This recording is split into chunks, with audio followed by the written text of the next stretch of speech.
পারিবারিক বিরোধ ও হুমকির অভিযোগ ঘিরে সোনামুড়ে এক দম্পতির সংসার এখন চরম সংকটের মুখে। জানা যায়, শুরুতে সংসার স্বাভাবিক থাকলেও পরবর্তীতে স্বামী স্ত্রীর মধ্যে কলহ শুরু হয়। অভিযোগ, তামান্নার বাবা নিয়মিতভাবে সংসারে হস্তক্ষেপ করেন এবং শাহিন মিয়াকে হুমকি দেন।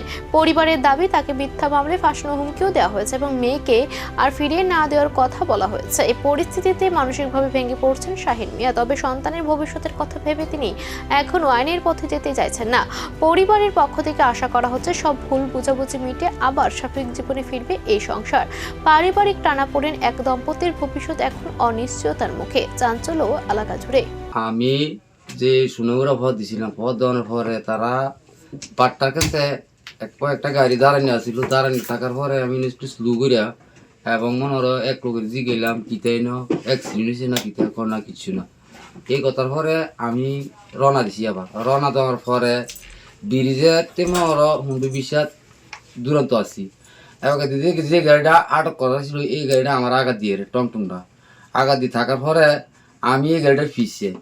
তো আরেকটা মারতি ভ্যানে এই গাড়িটা ফিসি দিই আমার গাড়িটার আঘাত দিয়ে যায়, একটু স্লু করছে এই গাড়িটাকে দাঁড়া করানো লাগে। দাঁড়া করানোর পর থেকে যাই রে সাইডে যে ওয়ালের যে নাছিল খুঁড়া লাগা যায় টমটমটা টান দিয়ে লাগছে। টান দেওয়ার পরে তো তোর গাড়িটা একটু দাঁড়ানি আসছিল।